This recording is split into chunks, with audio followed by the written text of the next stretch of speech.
大家好，歡迎嚟到窩廉 Magazine。今日2025年嘅8月4號啊，呢條係第3條片嚟嘅。今集咧想講翻香港嘅經濟啊，特別係商業物業咧，其實咧個情況向下跌咧，未衰完啊，未見底啊。點解咧？咁啊，今日咧會抽兩個 case 啊，你睇呢兩個個案咧，咁你就知道佢真係未見底啊。咁啊，第一咧就係咧會同大家講下實惠啦。實惠大家都話執硬啦，係咪啊？咁啊，淘寶又開呢個實體店啊，又成京東又過嚟啦，大家係網購家私。咁啊，實惠執咗好多間咯。咁啊，原來咧過去3年咧執咗差唔多一半嘅鋪頭啊。咁啊，老闆咧親自出嚟講啦。咁啊，佢哋面臨咩困境咧？又講到話咧，其實係要縮鋪先至有得生存啊，同埋咧錢唔會咁樣不斷燒唔完咁樣噶，同埋咧租金咧貴到唔合理嘅水平啦。咁啊，另外一邊咧就係大鴻輝，大家唔好唔知啊，大鴻輝咧原來咧佢係富豪榜入邊排第24嘅老闆吓，啱啱咧10億沽咗中環一個商廈啦。咁啊，唔係淨係一單噶，原來佢頻拋售啊，住宅又拋，跟住咧好多商業物業啊，有20個放售緊噶。咁啊，不如咧同大家討論下咧商業物業嘅情況啦，嗰啲地產商啊、有錢佬鋪王啊，同埋咧嗰個零售嗰個經營狀況啦。去片。首先，喺開始之前，希望大家免費訂閱我頻道 ，subscribe 我 channel，comment like 同埋 share 埋俾你朋友啊！如果可以嘅話咧，免費 join 埋我 Patreon 作為後備。行有餘力嘅話咧，可以喺 Patreon 嗰度咧每個月請我飲咖啡嘅噃。另外咧，我有一個最高級別嘅會員，咁啊有額外嘅內容啊，敏感嘅議題同埋一啲付費嘅內容俾大家嘅。多謝大家。咁啊，講講零售嗰方面情況啦。咁啊，引述翻咧光傳媒啊，同埋咧香港經濟日報啊，咁佢哋咧就同實惠咧個老闆做咗個訪問。咁啊，首先講講零售嘅困境啦。嗱，實惠咧呢個經營咗40年嘅家私連鎖品牌啦，近年真係面對咧前所未有嘅挑戰。佢哋喺2022年咧，當時係有27間分店噶，依家陣咧縮到咧一半啦，剩翻14間啊，差唔多一半啦。咁啊，時富嘅投資董事長咧關百豪啊，佢講到市場咧消費降級。其實咧消費降級係咪對佢有着數咧？佢哋係買啲比較平啲，有個名你叫做實惠啊嘛。不過咧，啲人就話依家唔係啦，好貴啊，貴咗好耐噶啦。嗱，租金咧佢話咧貴到離晒大譜啊！佢哋咧唔縮鋪咧，真係咧會執笠噶啦。即係咧縮鋪係一個策略，係點啊？求生策略啦，唔縮鋪就一定會執笠啦。咁佢提到咧，之前咧佢話咧，原來有同業主傾續租嗰陣咧，業主咧死都唔肯減租。點解啊？銀行爭錢又剩啊嘛，係咪？但係咧，佢話依家市場轉咗啦，大家要知道，其實舊年開始咧，2024年咧開始執笠潮嗰啲啊，咁啊，但係咧啲業主仲係企硬，企到年尾，今年年頭添，去到今年年頭到依家嚟到咧8月啦，嗰啲業主咧開始信心崩潰啦。佢話咧，依家市場轉咗啦，變成咧買家同埋咧租戶嘅主導市場咯。好多業主咧死地氣啊，主動回頭揾佢哋啊，話願意減租添啊，唔止聽到佢啦，你睇我一路有報嗰啲零售，大家都有聽到啊。所以咧，突然之間啊，可能去到今年嘅應該係年中左右啦，嗰啲業主咧依家開始咧逐步跪低啊。嗱，呢個先至係咧真正咧鋪市大崩圍大冧市嗰個嘅開始啦。咁啊，銀行咧睇實啊，要真係嗱，不過咧。關百豪咧，佢就好冷靜嘅，即係冇咁緊張嘅，咁梗係啦，因為嗰啲業主跪低唔係佢跪低嘛，但係佢都要跪噶啦，一般嚟講係咪？因為如果唔係點會減咗一半鋪頭咧？佢話咧市場啊未沉到底，即係話未衰到最底啊，未衰夠仲衰緊，所以咧唔急於咧租翻舊鋪住，等你班業主咧，大家咧一齊崩潰崩堤，減租咧再減可能一半啊！嗱，你睇日本城都話減一半啊！佢認為咧依家13至14間分店咧，暫時係最佳嘅策略嚟嘅。佢仲提到咧，香港零售業咧依家係一場咧生死存亡嘅遊戲啊！或者係叫做生存遊戲啦，嗱，佢原話係生存遊戲，其實簡單嚟講即係生死存亡啦。未來咧，佢話可能係贏家通吃，係咪即係大陸公司咧？香港嘅企業點同大陸鬥啊？你睇下京東收購佳寶啊，等等林林總總啦，係嘛？即係話咧，只有最強嘅企業先至生存到嘅市場咧，可能啊走向壟斷或者係寡頭壟斷。咁你哋大家會覺得係乜嘢嘅公司會壟斷咧？佢強調嗱，唔係我講噶，即係呢個經營實惠嘅呢個董事去講嘅。實惠咧，佢話咧唔會打減價戰嘅，因為咧割喉式競爭咧最終會害死自己。咦，咁你真係會俾人淘汰嘅，反而咧會專注咧提升產品嘅質素同埋服務。例如咧推出咧呢個訂造家私係嘛，創造家私走向咧 O2O， 由線上到線下，呢個講咗好多年噶啦，坦白講，或者咧叫做 OMO， 即係線上線下嘅合用模式啦。咁咧就迎接呢個消費者個性化嘅要求。其實咧淘寶咧中港城嗰間咪就係咁咯，佢走向 offline，依家人哋 offline 有顧問啊，傾完之後咧做翻去 online 咁樣，唔係話想潑佢冷水，唔係話佢一定會輸，不過即係我都要講出嚟咧，家陣依家嗰個現況真係咁樣樣，真係唔容易啊！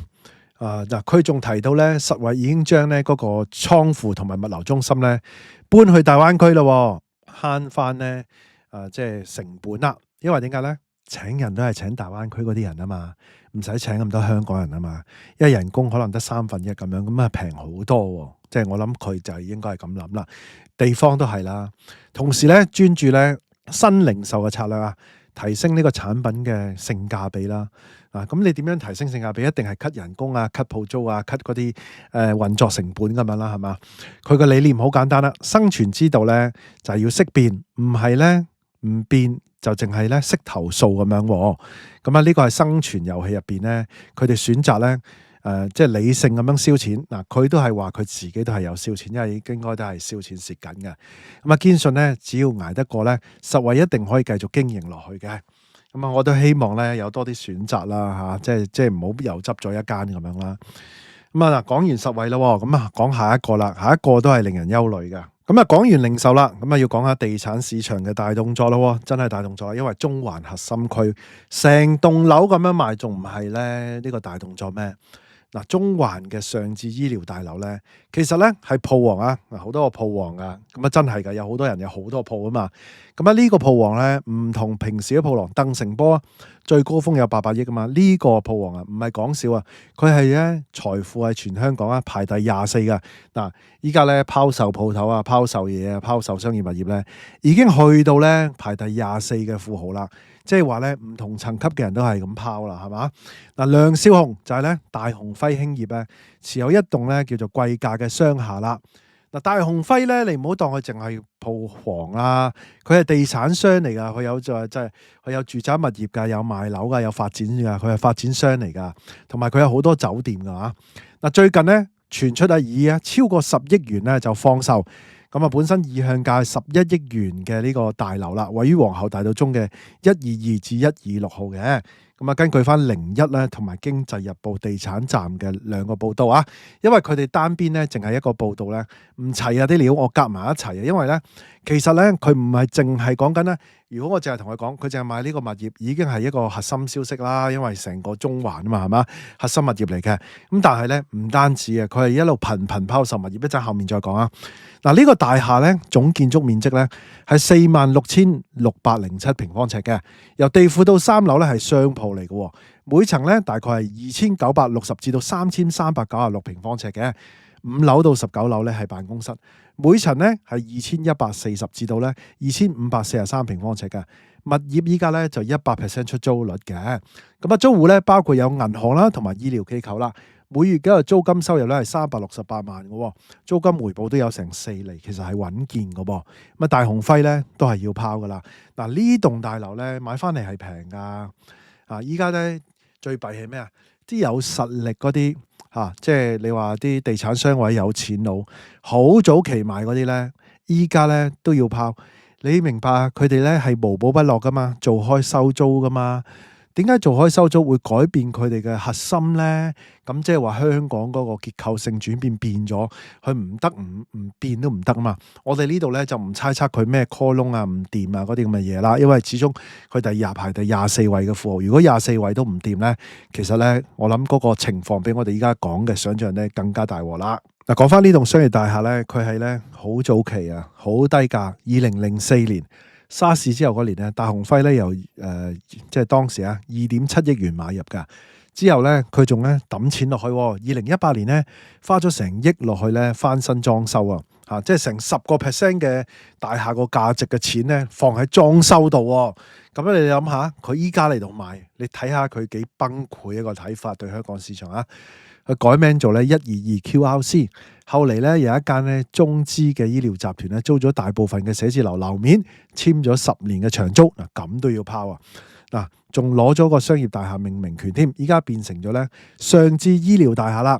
如果今次嘅交易咧真係咧10億元成交啦，咁啊相對於咧21年前買入嘅尺價高出7.3億元啦，即係升值2.7倍啦。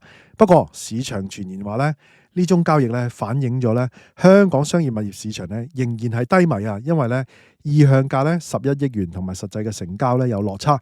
咁我覺得減1億又唔係減好多嘅。不過咧嗱個尺價注意啦，係23,601蚊咋，反映出咧市場對高價物業嘅需求咧未完全回暖啦。嗱，俾湯文亮害死啦！即係喺上環嘅上環中心，唔係叫做中環中心嚇，其實喺上環嘅基本上係即係上環邊皮近中環啊，都賣到咧13,400啊！其實咧你拖冧埋中環，同埋咧黃九啱啱有一等咧，又係咧就係平價賣出去，好似咧15,000蚊尺就話15,000幾啊！咁所以咧你話咧，咁呢個23,000其實賣得好價錢嘅喎，大鴻輝醒喎真係，遲啲賣唔賣到23,000咧成問題啦。咁所以咧咁樣拋法咧，咁你話依家完未啊？未完嘅呢件事，因為咧大鴻輝仲拋緊嘅嚇。其實我都報過好多噶啦，大鴻輝咧基本上咧近年咧佢動作多多嘅。其實咧我都有好多條片啊講大鴻輝嘅，之前都報過好多，佢一路係咁連環咁樣拋售物業噶啦，即係你可以睇翻我之前嗰啲片啦。所以好多嘢咧，我喺蛛絲馬跡同大家講，唔係咧突然之間去俾大家 surprise 嘅。當然啦，佢咁樣估又係 surprise 嘅，但係咧大家會知道原來咧唔出奇啦。佢近年咧放售好多噶，消息話咧佢哋喺2025年年中咧放售咗咧20多項嘅呢個商業物業啦。咁啊遍佈咧旺角啦、灣仔啊、柴灣啊、元朗等等地啦，大家睇到依家呢個畫面係嘛？咁啊涵蓋咧核心區同埋咧非核心區嘅商鋪啊。咁呢啲動作咧，即使大家稱之佢為鋪王啊，呢個係高等級鋪王啊，唔同其他嗰啲啊。咁啊，梁少雄咧，依家喺市場咁嘅環境底下咧，佢都要調整策略喎。咁啊，要釋放咧資金咧，應對不確定性啊。你睇下連埋嗰啲遺產咧，佢都即刻拋售出去噶。咁你睇下，即係呢啲咧，以前係收租佬嘛，大家你明我意思係嘛？嗱，其實咧，香港商業物業市場咧，從2018年高位到依家咧，寫字樓同埋購物中心嘅均價咧，已經係跌咗超過40%噶啦。基本上咧，其實係唔止40%噶啦。你見到中環中心嗰啲跌60%啊，遠東金融中心嗰啲咧，又係跌6-7成咁樣跌啊，係嘛？有啲住宅跌7成添。嗱，而家呢度咧，你睇到啊，大鴻輝咧，其實咧。佢係講緊咧係梁顯利嗰啲梁顯利嘅仔嚟噶，咁啊樹室生噶啦，咁啊但係咧佢自己都即係成立大鴻輝啊等等啦，咁啊即係有酒店又成頭先講咗啦，即係唔係普通即係嗰啲有錢佬啊，佢真係咧係頂級嗰陣嚟噶啦，一二陣嗰啲富豪嚟嘅，都係咁樣去拋噶啦，係嘛？咁啊好啦，講翻香港情況啦，咁樣跌法跌咁多係嘛？銀行同埋呢啲發展商現金流壓力啊越嚟越大啊！彭博之前我都有講過啦，報道話咧銀行開始咧要求咧低價賣出不良物業啊，有啲咧就要即係自己收翻嚟嗰啲低價賣出啦，有啲咧就逼佢嗰啲即係借貸人啊按揭嗰啲唔夠嗰啲錢嗰啲咧就要咧嗱嗱聲咧夾佢哋賣出去，夾硬賤平賤賤咧賣出去。其實你唔賤平賤賤你賣唔到噶。咁啊，例如咧舊年11月咧有一宗咧交易咧係長期中心26億元咧賣俾一間大學啊，依家接貨咧一係就公營機構，一係就大學嘅，一係就中資都未必係個個都係中資買。大學啦，因為而家大量推大陸人嚟香港，就讀中學、讀大學咁樣，咁啊，即係呢個係一個，即係我諗香港依家嘅價值咧有幾點嘅。一咧就係咧中資咧就嚟呢度咧攞水嚇，因為啲外資唔敢入大陸啊嘛，有呢樣限制，有窗口指導喎。咁啊喺香港 cap 水集資呢個係有得做啊。第二咧就係咧香港身份證啦，大量大陸人咧嚟呢度咧就係買樓啊，或者係咧係即係講緊咧就讀書，咁啊攞啲學位啊，攞大學學位咁樣啦。咁啊有好多中介做好多假學歷成嗰啲啦，希望咧禁止呢啲啦，制止呢啲啦。咁啊開公司啊等等諸如此類啦。香港做緊呢個角色，而依家做緊呢個角色咧，正正係咧依家啲樓跌30%，如果唔係啊，可能點止跌30%啊，跌70%都有啊。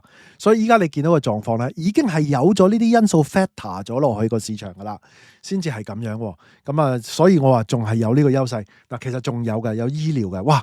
呢集真係唱好香港故事喎。好啦，繼續啦，繼續講翻呢個啦。咁啊，銀行咁啊見到咁樣嘅情況，咁啊佢哋繼續要賣緊嘅時候，包括呢啲咧大鴻輝，我唔知啊，我唔知佢財務狀況係點啊，冇特別去講啊，或者特別可能有機會要做下 research 研究下。咁啊，佢都要賣嘅時候咧，咁啊，如果其他人正常啊，唔正常嘅人，掂唔掂嘅人都賣嘅時候，嗰個市場嗰個價值咧，個商業物業價值只會一路一路低落去噶啦，係嘛？